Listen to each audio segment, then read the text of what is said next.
A very good evening to you and happy Easter. You are almost welcome. I am very pleased to see you and to see that you are all looking well. I hope you are having a good Easter day. The weather around these parts certainly has been absolutely fantastic, hasn't it? Been lovely sunshine. It's just so nice to be warm again and to see the brightness, and how lovely in time for the Easter weekend. I do hope this finds you well, and I know that some of our listeners actually have got the dreaded COVID, so I'm sorry about that. So our opening today, Daisy says there are some very fat rabbits in the intro. Yes. Our opening music today was the song Easter Parade by Irving Berlin, which was actually written in 1917. But then he had another go with the lyrics, and it first appeared in 1933. And then later again in 1948 in the film Easter Parade. Happy Easter, Flynn. I'm looking after your dinosaur bone.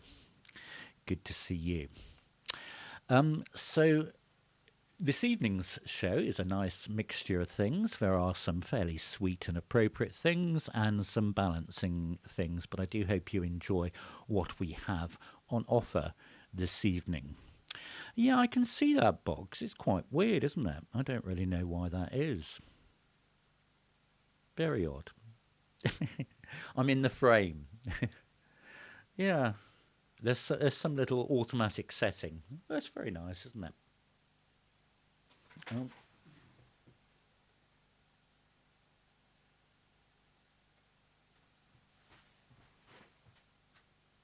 It's back. I can't get rid of it. We're going to be... Fantastic. We just love live television. We're going to be in a box. We're going to be square today. So tonight's tie, of course, is a selection of Smarty mini eggs. Other mini eggs are available. Yes, indeed. I've worked out it's a tracking cam. I didn't ask it to do that, but never mind. I'll be the centre of attention. I hope you can cope with that. There's plenty of other things to look at during the course of the evening. So we started off with a parade, and let's go on with our own very special parade here on an Easter date with dinner set, programme 96 on Easter Day, April 17th.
I'm still in the box. I'm still in the frame. That was indeed Strike Up the Band by George Gershwin, and it was written in 1929 for the musical of the same name. 1927, I do beg your pardon. It wasn't actually a very popular musical when it came out because it was too sarcastically talking about the war, and it didn't quite go down well. But the music is fantastic.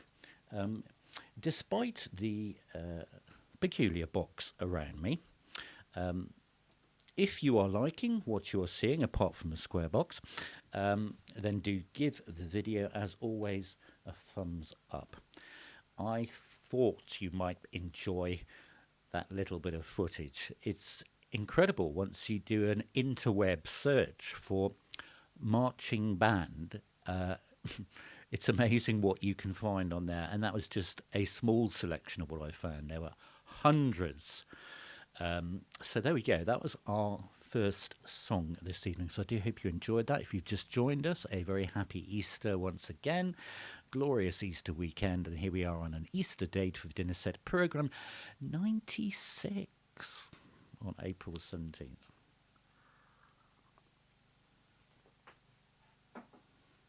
If you're live in the chat room and you want to play the guessing game of the song, then of course, as always, do feel free to do that and to comment on it. Good evening, Marion. How lovely to see you. Hey, Flynn, that's not a bad guess, you know, young man. Very good. Very good. We like that. Something a little more gentle.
I knew you'd recognise that as a beautiful piece of music.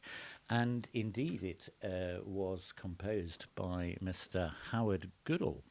And it was composed in 1994, of course, for the theme music to The Vicar of Dibley. And Howard Goodall, amazing composer, who also composed the theme music, of course, to Blackadder, Mr. Bean, loads of things, really. And that piece of music's got a bit of sort of interesting back history to it, because Howard Goodall actually went to Christ Church in Oxford, and whilst at Oxford he met Rowan Atkinson and Richard Curtis. And that is why when you hear the Vicar of Dibley theme music, "The Lord is my shepherd," the setting of Psalm 23, then it is actually the choir of Christ Church, Oxford, that is singing that. So there's lots and lots of connections, as always, going on. Quite an amazing and very humble composer. So if anyone has stepped into this by accident, then, and you haven't subscribed, then please do. And if you want to know when things are going up, like the uploads, which are usually on a Friday, press the red bell. Ah, indeed, Ollie, that was the other one I was thinking of, Red Dwarf. And many films as well, actually. Can't think of one. But he is an amazing composer. Okay, let's sweeten things up just a little bit.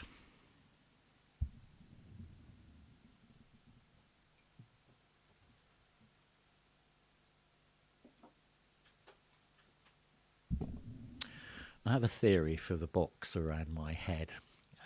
I'm never one to be put in a box. I always like to be outside the box. In fact, I like to demolish the box completely. The theory is that my illuminated Easter eggs just to my left are confusing my camera setup. It's a bit annoying, I know, but hey, like I say, there's plenty to listen to, plenty to see. So I'm glad you're not moaning. Right, next song.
Yes, I said it was going to be a little saccharine and sweet for Easter Day at times, and that was, of course, Toot Sweets from the 1968 film Chitty Chitty Bang Bang, as composed by Richard and Robert Sherman.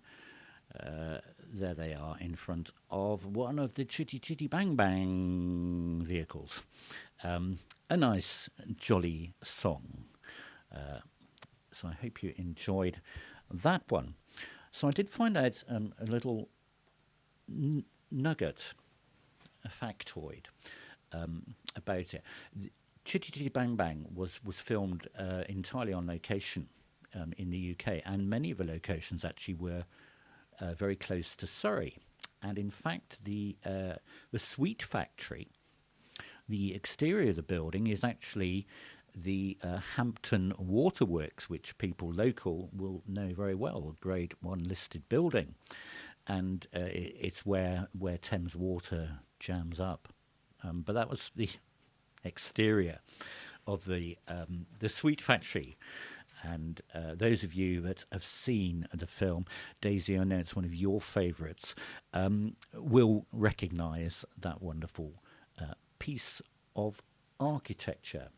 So remember to give it a like, give it a comment. We don't have many comments these days. When we do, that helps us to grow the channel and share it on. And these days, if you press that like thumbs up button, like right now, unlike my rather bland pink one, yours animates nicely to remind you that you have actually pressed that button.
Just letting you look at the lovely moo cows.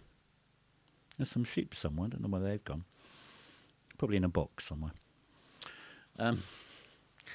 Yes, indeed. I thought you would recognise that one. That was indeed the piece of music that became known as All Creatures Great and Small, written by the fabulous Johnny Pearson. Good evening, Anne. It's really lovely to see you. I know you've not been well.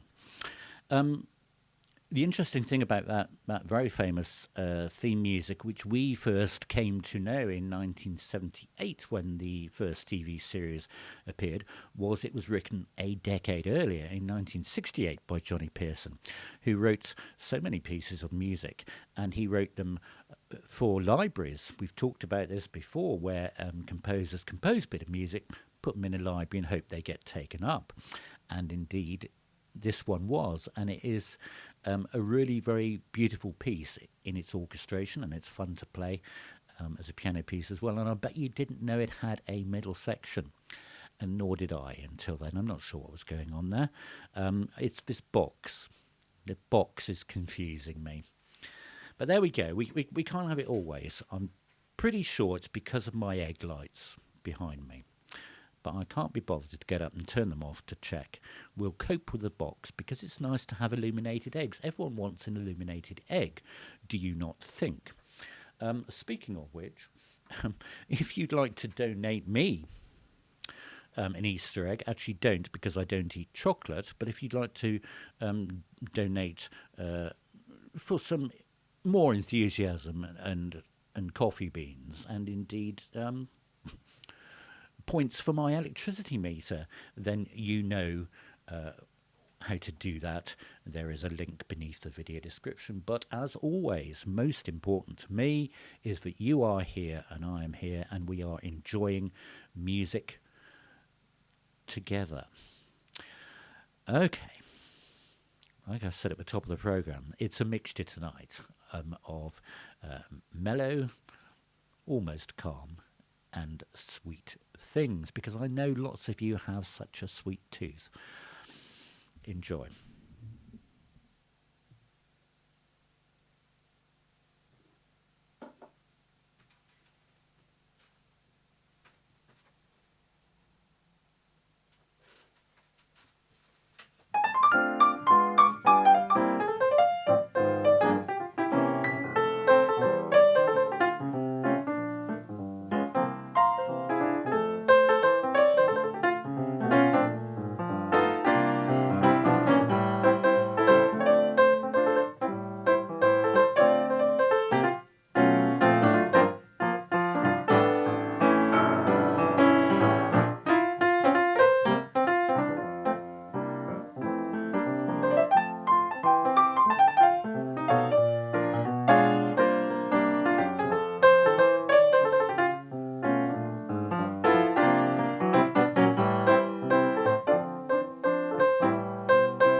Now, whenever I play that one, I do manage to confuse people.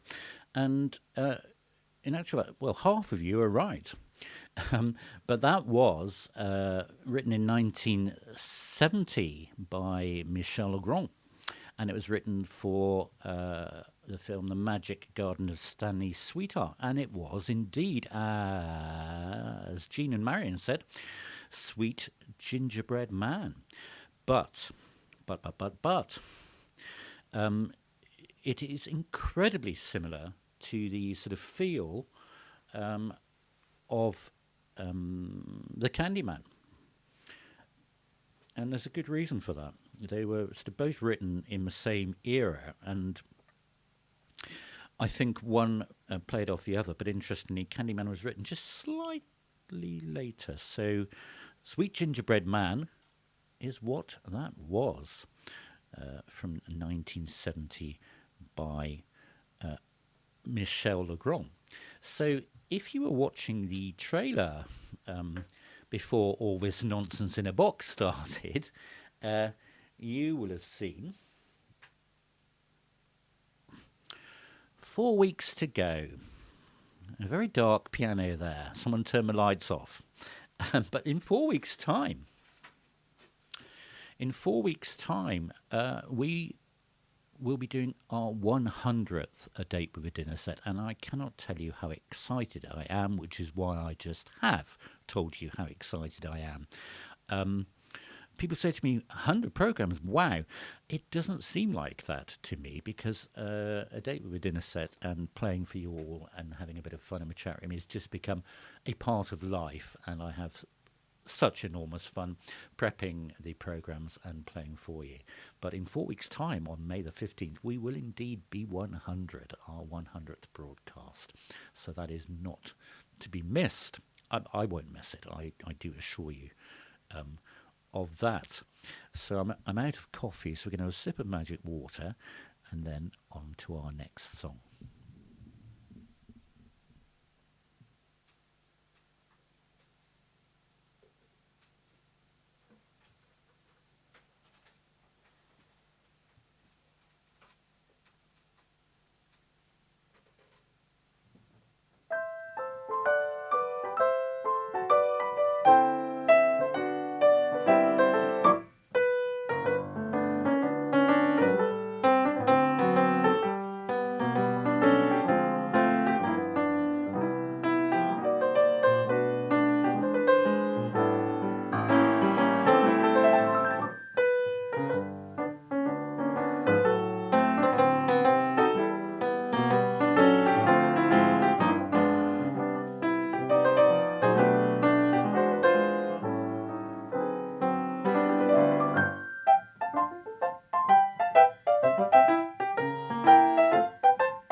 Indeed, Jill, you should have known better. um, that was, of course. Well done. Who got that first? Who got that first? Mark Turville, hello. And hello, Chris Turville, while you're there. Oh, gosh, suddenly there's an influx of Turvilles. I wonder what, is there a collective noun for Turvilles? If anyone's got any polite suggestions, what a collective noun for Turvilles, yes, I can't think of one. Unusually for me, I've gone incredibly quiet on that one. But anyway, you're all welcome. Everyone is welcome in my friendly chat room. Spring, Spring, Spring from 1954, indeed. Written by Jean de Paul, the music, with lyrics by Johnny Mercer from Seven Brides. So well done. I think that was a sort of group effort, but it's a nice, jolly spring song, and it goes with my tulips, even if not the little square box, which is following me around just to remind me where I am. So there we go. I did say polite, Daisy.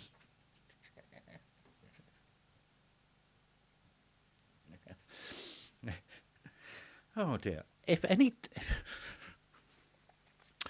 any of the Turvilles would like to, thank you, Brother Mark, saved Daisy there. A turnout of Turvilles, and indeed, it is. How wonderful. If you've not seen it yet, no, I can't find it. Here we go. Exactly, Chris Turville. I'm sorry about that.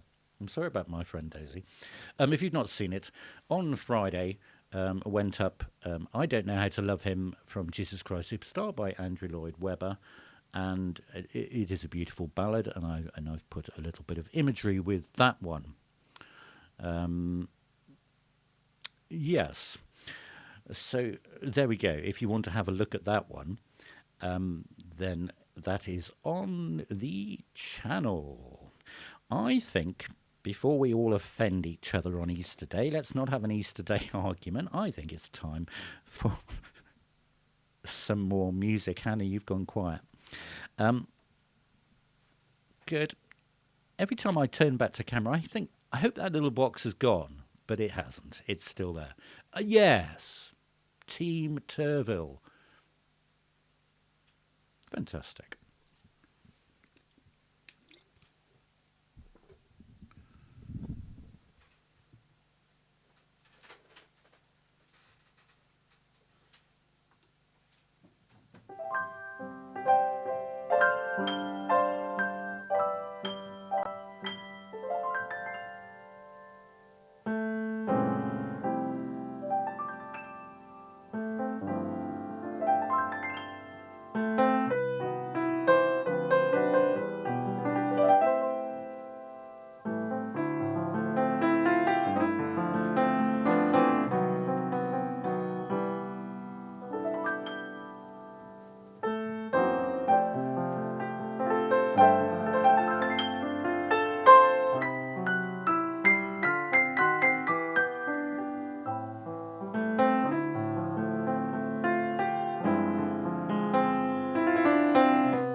thank you, Hannah. Yes, it's different every time, but that was quite flowing, wasn't it? Oh, very good, Daisy. Very good. Very witty for you. Um, oh, Anne. Gosh, like silky milk chocolate. Anne, you spoil me. Um,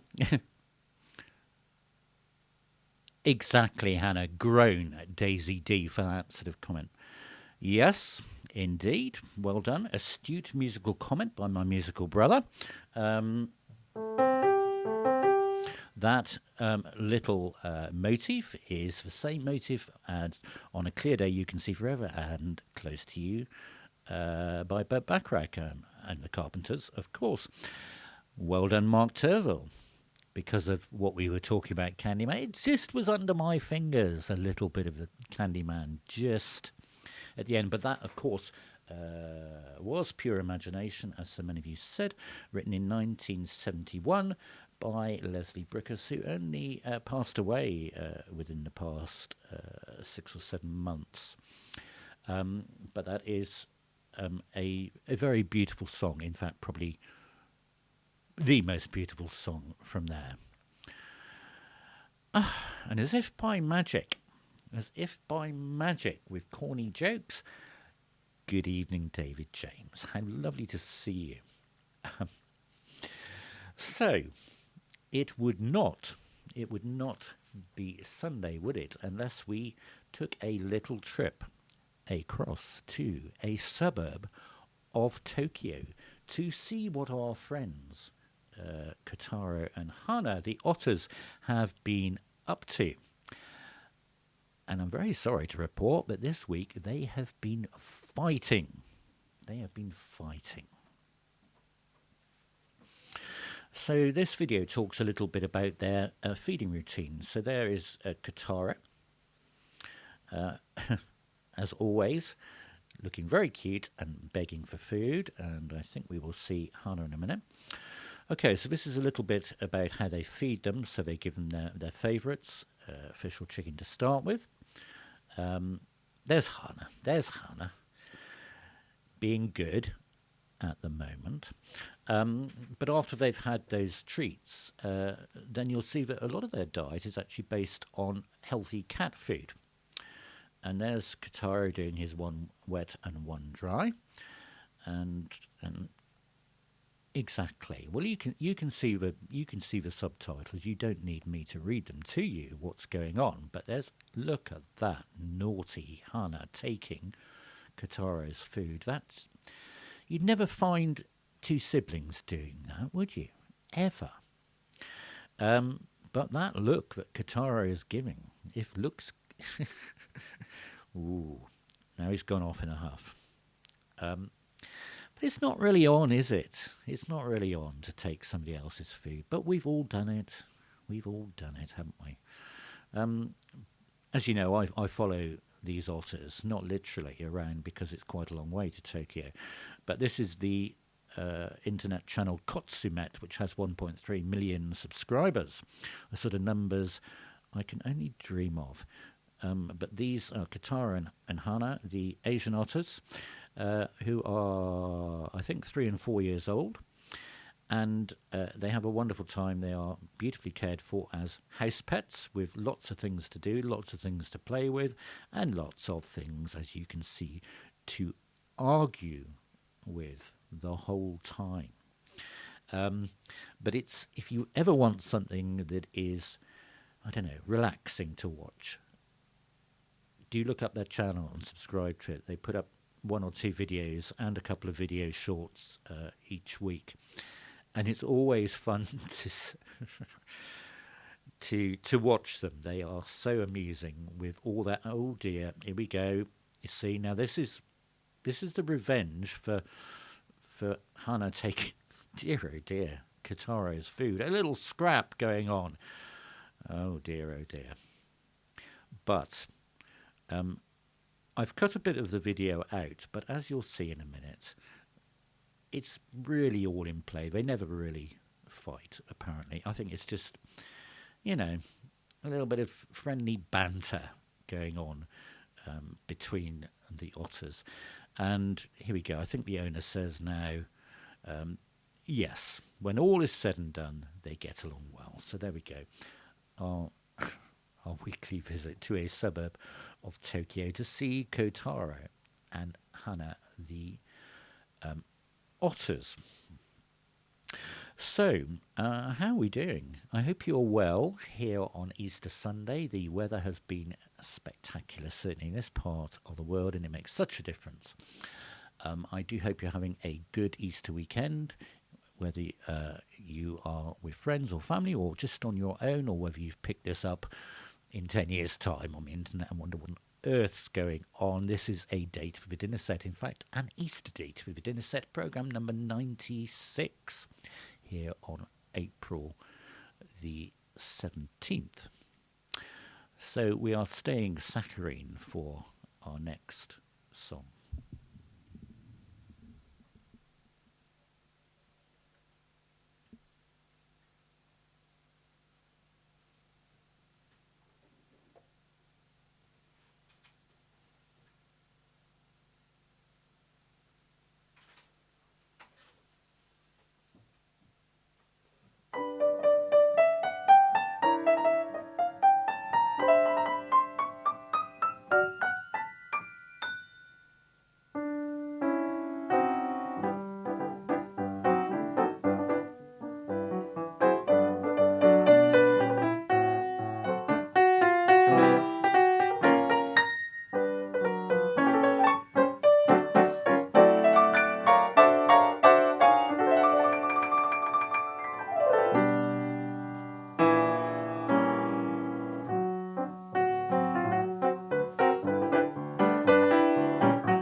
Good evening, Marwan, over in Egypt. How lovely to see you.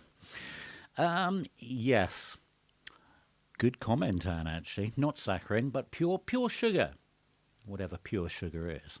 Certainly not the stuff that goes into that. Indeed, that was, of course, a Spoonful of Sugar from the 1964 film Mary Poppins, and as Mark Turville said, composed by Richard and Robert Sherman again. They were getting on with Walt Disney at that point before they abandoned ship temporarily to go and compose Chitty Chitty Bang Bang. And indeed, as sung by Julie Andrews, local to us here in Walton-on-Thames. Oh gosh, Jill's even got the address. Fantastic. You got the phone number as well there, Jill. Amazing. But that's indeed what that was. And I've run out of spaces on my little doohickey. I wanted to show you a little piece of film, but I thought Disney would probably sue me anyway. Um, if you've not seen it, the in that song, the robin, which is on Julie Andrews' arm, is one of Disney's first animatronic things. So it's an incredible mechanical robin with all sorts of wires that go all up Julie Andrews' sleeve. And if you look on YouTube, if you're interested in that sort of thing, then it really is quite fascinating to see how it was done. And if you think about it, for 1964, way before my time, it's actually quite an incredible effect. Oh. Look at all this local knowledge coming out now. So we know where she was born. We know where she lived. What else? How exciting. Thank you, Daisy. Yes, you're really going with a swing tonight, aren't you, with your collective nouns? We will never forget what you said earlier, Daisy. We won't. Okay. So, as I said earlier, we have 4 weeks to go until we are program 100, and I am so excited about that. It's very like the build up to Christmas for me, because you are my family, you are all my friends here in the chat room, and it really is exciting. And people keep, as I say, keep saying to me, wow, you've done 100 programs. Well, not quite, but we've done quite a lot, and that. So it is quite exciting. As I say, it's rather like the build-up to Christmas.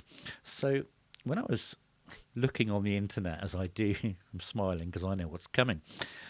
When I was looking, I did come across this little ditty, which I thought I would use to annoy you with. So it's very exciting about program 100. 4 weeks to go. Only 4 more weeks to Christmas. Only 4 more weeks to go. And only when we spick and span and everything is kicking can the nose on Rudolph glow. Only 4 more weeks to go.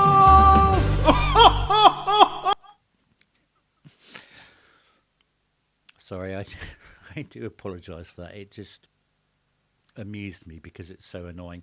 But indeed, 4 weeks' time. I would love if we had 100 live viewers. I'm not sure. People are so much more busy this week. But if you know a way of getting 100 live viewers for May the 15th for our programme, then that would be really nice. So, gosh, we're on to our last song. We're on to our last song already. Now. So there's a bit of history to this. Many of you will have seen it because it is actually on the channel. But when I look back at it, it's absolutely incredible to think how we recorded it. And I'll tell you a little bit more after you hear this group performance for a lovely spring day. Do enjoy.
Ooh, that was an incredible performance from my great friends Jamie and Monty Bland. And well, hello, mums in hello Tamsin, mums in the chat room. Fantastic, you're wonderful boys. But in case you weren't aware of it, that was recorded remotely during lockdown, and almost exactly 2 years ago. And I poached the idea to Jamie and Monty. And so I recorded a piano track and scribbled them a little bit and sent it off, and they recorded their parts. So it was all recorded remotely. And I have to thank Jamie, who's currently studying in America. Jamie put it all together. I didn't have any video technology at the point into that wonderful video you saw. But thank you, Jamie and Monty, for being such incredibly talented and wonderful people. And that does bring us to the end of an Easter Date with a Dinner Set, Programme 96, here on the 17th of April, in a box, with the tulips and with the Easter eggs. I do hope you continue to have a good Easter weekend. And I'm going to play you out with a little bit more of Easter Parade. Oh, hello, Janet. Grandma's here as well now. Oh, fantastic. So I'll play you out with a little bit of Easter Parade. Thank you so much for being here. As always, I've had great fun preparing and playing for you. Have a very good week that is to come. Do take very good care of yourselves. Thank you for listening. Oh, hello, Bob. Hi, just saying hi. I hope you've had a good family time with Catherine and everyone.